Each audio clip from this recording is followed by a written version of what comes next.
Bueno, muchas gracias al Colegio de Abogados por la invitación para poder conversar sobre este tema que va a venir a cambiar el derecho costarricense sin lugar a dudas. Siendo ya tan prolongada la hora de trabajo que ustedes han tenido, pues trataré de ser muy breve.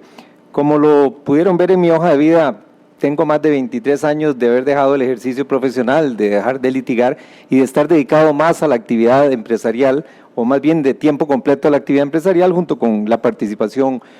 política. De tal manera que mi experiencia con los procesos judiciales no la había venido teniendo desde el punto de vista de un abogado litigante, sino más bien desde el punto de vista de un empresario. Pero sí debo decirles que quedé muy impactado por dos experiencias vividas fuera de Costa Rica de resolución de conflictos a raíz de temas empresariales. Uno en Suiza, en donde un banco autoriza o otorga un crédito a una empresa, la empresa recibe la carta del banco donde se le dice se le hará el desembolso dentro de tantos días. 2 días antes de hacer el desembolso, el banco revoca la decisión y dice hemos decidido no financiar este tipo de actividades. Se lleva el caso a un tribunal en Suiza. En una audiencia frente al juez se le plantea que hay un crédito aprobado por el banco y que el banco revoca su decisión. El juez escucha al banco, el banco dice nosotros tenemos el derecho de otorgar un crédito hasta el día en que se firma la operación y antes de eso podemos revocarlo en cualquier momento. El juez pregunta, ¿ustedes qué quieren? La parte actora responde, nosotros queremos una indemnización porque teníamos listo un proyecto que iba a iniciar con ese procedimiento y ¿cuánto es lo que ustedes piden? Es una cantidad X en francos suizos. Se le dice al banco cuál es su posición, el banco dice yo no tengo por qué pagar ninguna indemnización. El juez toma la palabra y dice, a mí me parece, señores del banco, que ustedes habían autorizado un crédito y le han causado un daño al actor. Se vuelve hacia el actor y dice, me parece que la indemnización que están pidiendo es mucho más alta de lo que yo consideraría algo justo. Pero no obstante, ya que ustedes saben ¿cómo piensa este tribunal? Les concedo 15 días para ver si llegan a un acuerdo. Por supuesto, ambas partes entendieron rápidamente que había que llegar a un acuerdo, que el juez no veía bien que el banco revocara el crédito otorgado y que el reclamo pecuniario era muy elevado. 15 días después se llegó al tribunal suizo con una propuesta de acuerdo en donde la indemnización no fue la que se pedía, pero en donde el banco tuvo que pagar una indemnización contrario a lo que era su posición inicial de que no se hiciera. El juez homologa el acuerdo de las partes y pasa una factura para que se pase a depositar en la caja del banco el costo de utilización de los servicios de la justicia suiza. Si un proceso que en Costa Rica hubiera tomado 10 años para llegar a la sala primera, a la sala de casación, se resolvió en 30 días en donde todas las partes quedaron satisfechas. Me correspondió también mucho más recientemente ver un caso en donde tenemos demandado a otro país por una inversión que realizamos en esa nación ante el CIADI en un procedimiento ya en este caso un procedimiento arbitral en donde la nación demandada opone una serie de excepciones preliminares pretendiendo que se dé por terminado el proceso sin necesidad de entrar a conocer el fondo, de acuerdo con una regla que contienen los estatutos del CIADI, que es la 41.5, y el tribunal arbitral, y se le pide además una vista, y el tribunal arbitral resuelve que no es necesaria la vista y que de inmediato además decide que rechaza todas las excepciones preliminares y que en su momento hará llegar a las partes las razones del rechazo, que solo le falta tomar una decisión sobre las costas, pero que informa lo decidido para que el proceso continúe y no se atrase el conocimiento del proceso arbitral. O sea, el proceso continuó su giro, las partes no conocemos qué fue las razones al día de hoy por las cuales se rechazaron las excepciones preliminares, las conoceremos en su oportunidad y todavía los jueces o los árbitros están discutiendo si hay condena en costas por este incidente. Y cuando hablo de condena en costas, les digo es de varios cientos de miles de dólares por lo costosos que son los procedimientos. No es una condena en costas de un incidente rápido, ¿verdad?, sino que tiene un efecto importante para las partes. Y mientras tanto, el proceso arbitral sobre el fondo ha continuado. O sea, qué maravilla que el nivel de informalidad, ahora que decía don Gerardo, que es lo importante, el fondo, no el procedimiento. A las partes en realidad no nos interesa saber por qué se rechazaron las excepciones del 41.5, por supuesto que no las debemos de conocer, pero lo importante era si el juicio continuaba o no. Y entonces el proceso continúa y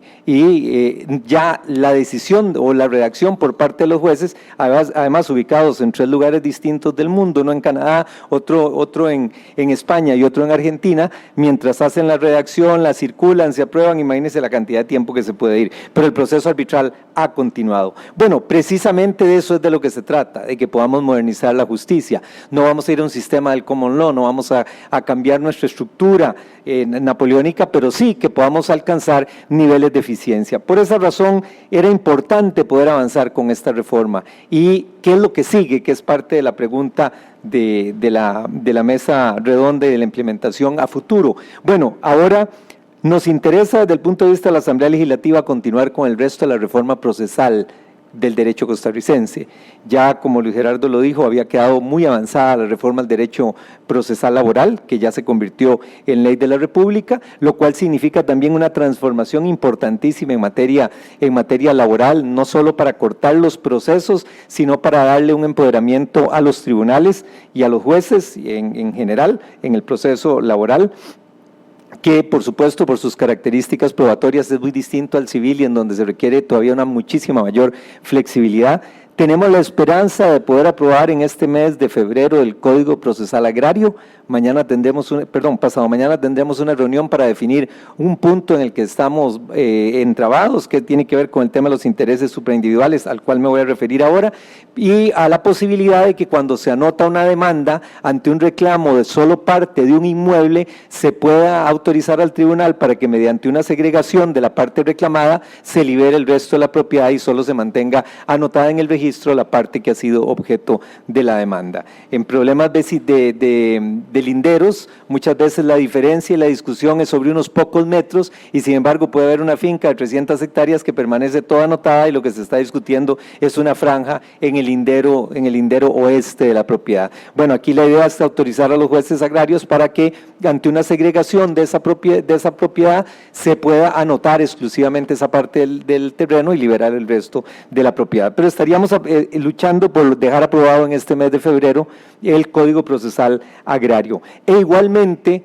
esperamos dictaminar el Código Procesal de Familia en el transcurso de esta semana para poder mandarlo al plenario para ver si se puede aprobar en las próximas semanas. También importantísima, la legislación de familia prácticamente desde el año 73 no tiene una reforma sustancial y las instituciones del derecho de familia han venido evolucionando a pasos agigantados y por supuesto esto nos dejaría entonces con un derecho procesal prácticamente nuevo, con la salvedad de lo que tiene que ver con el procesal penal, que ya sí tiene sus 20 años de vigencia, pero dejaríamos toda la legislación nueva en materia laboral, civil, agraria y de familia.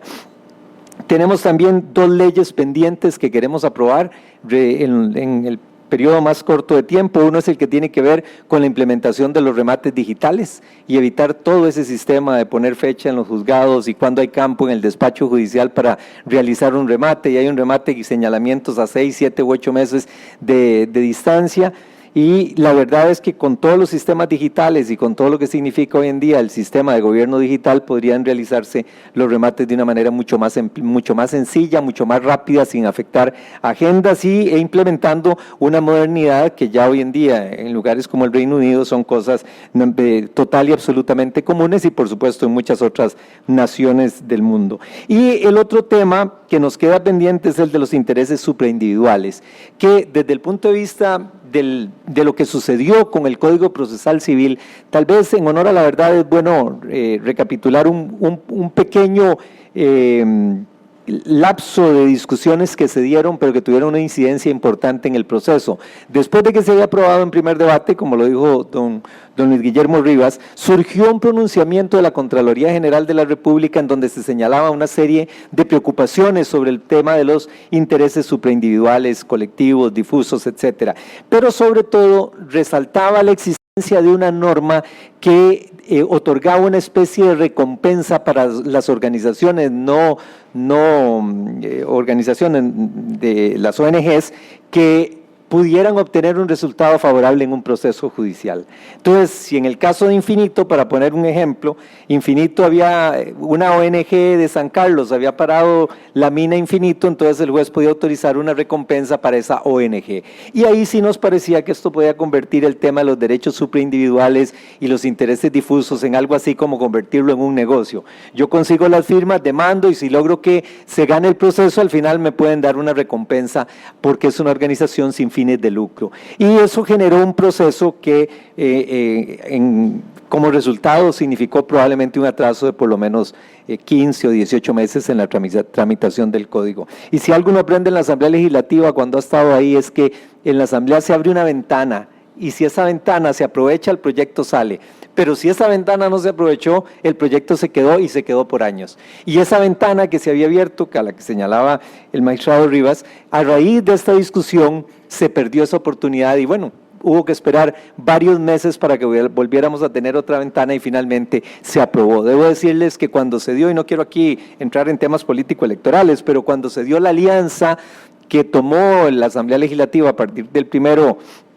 de mayo pasado con la Unión de Liberación Nacional, el Partido Unidad Social Cristiana, Movimiento Libertario, los partidos cristianos, uno de los temas fundamentales que se puso en el orden del acuerdo temático que suscribimos fue el aprobar el Código Procesal Civil. O sea que sí había un interés realmente de que pudiéramos avanzar en esa materia, pero bueno, la ventana la tuvimos a finales del año pasado y dichosamente se aprobó. ¿Qué vamos a hacer? Definitivamente tenemos que promulgar la ley de intereses supraindividuales. Estamos viendo que esta es una evolución en el mundo. Si leen las noticias recientes de lo que pasó en España a raíz del juicio contra la infanta, o no contra, sino en la que aparece la infanta Cristina, el Ministerio Público de España, las autoridades tributarias de España pidieron que se eliminara la demanda contra la hermana del rey.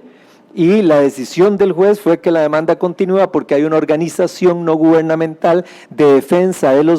los impuestos o de los contribuyentes que no es un ente público y que no es un órgano del Estado que ha demandado a la infanta. ¿Por qué está legitimado? También porque en el fondo no solo está legitimada las autoridades de Hacienda, sino también cualquier otra organización de este tipo que está defendiendo los derechos del Estado y los ingresos del Estado. Y entonces, claro, aquí hablamos de materia penal, pero el principio es el mismo. En el mundo hay toda una evolución a reconocer los derechos difusos supraindividuales y a que este tipo de demandas se puedan presentar. Ahí lo estamos viendo en un caso ni más ni menos que con la monarquía. Bueno, en Costa Rica tenemos que llegar a lo mismo y el acuerdo legislativo que tenemos es de promulgar una ley independiente de procesal en materia de derechos supraindividuales, difusos y colectivos. Pero el compromiso es que esa ley tenga que salir. De hecho, no se eliminaron de los códigos, y no por olvido, sino porque es la voluntad de quienes estábamos en la Asamblea Legislativa, no se eliminaron los artículos donde se legitima el inicio de estos procesos. De tal manera que lo que falta es el procedimiento ya incorporado por jurisprudencia, como lo dijo el magistrado Rivas, pero que de todas formas estamos en deuda con que la ley pueda pasar. Y finalmente, sí es urgente que implementemos las medidas presupuestarias necesarias para que el Poder Judicial pueda contar con los recursos para implementar esta reforma. Todas estas reformas procesales, tal vez salvo la agraria, van a tener un costo importante. Y en materia procesal laboral, en materia procesal civil y en materia procesal de familia se va a requerir un cambio, una transformación que va a costar una suma importante de dinero para el Poder Judicial. Y eso junto a la jurisdicción de crimen organizado, tema aparte del que nos ocupa hoy, pero que también va a ser otra jurisdicción que vamos a aprobar en los próximos días, eso va a significar una inyección o va a requerir una inyección de recursos importantes para que el Poder Judicial pueda operar e implementarlas. Y sin lugar a dudas es una agenda ambiciosa que tenemos por delante. Yo me sumo, y con esto quiero terminar para no cansarlos, me sumo a las preocupaciones que manifestó don Luis Gerardo sobre la intromisión de la Sala Constitucional en buena parte de los procedimientos legislativos. Sin embargo, quiero reconocer que con la nueva integración de la Sala se ha venido a darle cuerpo, valor al acta interna corporis que ha significado por parte de las últimas sentencias de la Sala Constitucional el manifestar que la Asamblea Legislativa tiene el derecho de establecer su propia regulación y que esta propia regulación queda fuera del control constitucional en la medida en que no se violen derechos individuales. Y ha sido probada por varios casos, debo traer a colación la revocatoria del nombramiento de un magistrado, que como ustedes comprenderán fue un tema, un tema muy polémico. Me tocó presidir esa comisión y en donde se dio una revisión minuciosa de todos los procedimientos legislativos y de todas las actuaciones que la Asamblea Legislativa tuvo durante el proceso. Y en todos los fallos de la Sala Constitucional se estableció ese principio al acta interna corporis, en donde se dice la Asamblea Legislativa es la que define su procedimiento y es la que define cómo da audiencia para garantizar el debido proceso, y no es la Sala Constitucional la que puede venir a establecer esos parámetros legislativos. Esto es a raíz de la nueva integración de la Sala, dentro del principio también de autocontención, que me parece que también está marcando una nueva era en la justicia constitucional del país y en el ejercicio de la labor de jueces constitucionales por parte de la Sala en su nueva integración, y esto ha generado un mayor fortalecimiento del poder legislativo y por supuesto ha acelerado y facilitado el cumplimiento de muchas de las etapas procesales que debemos de cumplir en lo que es el cumplimiento del reglamento legislativo. En síntesis, para no cansarlos más, siendo ya muy avanzada la noche, sí quisiera decirles, nos queda una agenda importante de reformas que debemos de implementar. Debemos de aprovechar el vacatio legis para que podamos nosotros incorporar los recursos y también aquellas otras reformas que, viendo ya lo que va a ser la implementación de la nueva legislación, pueda requerir de reformas urgentes. Una de ellas que queda pendiente en materia procesal laboral es si debemos de revisar el monto mínimo del ingreso de la persona para tener derecho a un defensor público, porque primeros números que han dado, el monto se estableció en una suma muy elevada y eso podría significar un crecimiento muy grande en la cantidad de funcionarios en la defensa pública, cuando los montos que se establecieron tal vez llegan a cubrir personas que podrían cubrir los honorarios y no necesitarían de la defensa pública. Tema que queda en discusión, no estaría adelantando criterios sobre eso, pero lo que estaría diciéndoles es, sabemos que en la implementación de estas reformas procesales aparecerán muchas, ojalá no muchas, pero algunas cosas que puedan requerir ajustes, y el interés y la voluntad de la Asamblea Legislativa es que podamos darle esa legislación moderna que el país necesita, y está el compromiso prácticamente unánime de todas las fracciones en que podamos lograrlo para consolidar una Costa Rica con instituciones jurídicas modernas. Muchas gracias.